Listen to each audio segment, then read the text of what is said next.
Provoked. Novak Djokovic blasts John McEnroe as their feud escalates after Australian Open. Djokovic suffered a muscle tear during his quarter-final win over Carlos Alcaraz last month and was in visible discomfort on the court. He took a medical timeout, but tennis legend McEnroe appeared to hint that the Serbian was faking his injury.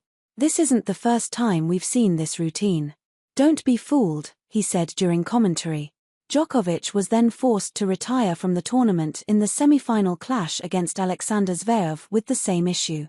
He posted an image of his MRI scan on social media, saying, "Thought I'd leave this here for all the sports injury experts out there."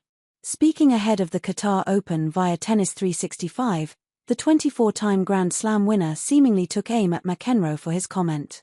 "Well, I was provoked by the fact that several times in a row, as long as I was in Australia, I was injured on the 21st and the 23rd, he said. "I can't say everyone, but I felt a fairly large group of people thought that it was not true and that my injuries were actually some kind of provocation on my part or to play strategic mental games with my opponents. And I would not have reacted if some legends of our sport had not reacted. I think that when some things remain on social media, that's fine. But when it escalates to the point where people have a dilemma and simply question my integrity and the credibility of what I said, especially when it comes from some people who are really legends of the sport and who have a multimillion audience that listens to them when they broadcast the matches, then I felt the need to react, to show the recording from the MRI." Djokovic was jeered by fans after retiring against Zverev, who called for them to show respect towards his opponent. McEnroe also jumped to the Serbs' defense despite his controversial words beforehand, calling the crowd's response depressing. "They can't possibly be booing him. Please. He's won this 10 times, for God's sakes. Unreal." McEnroe added, "He's won this 10 times.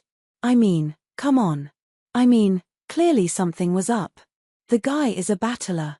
I mean, him and Rafa, Nadal, have dug deeper than any two players I have seen. So to do that, boo, because he decided that he couldn't go on after what he's done here, I thought was absolutely ludicrous, honestly. That was almost as depressing as seeing the end of the match." Djokovic is set to play doubles with Fernando Verdasco at the Qatar Open today against Alexander Bublik and Karen Khachanov. He is then due for a singles match clash with Matteo Berrettini on Tuesday.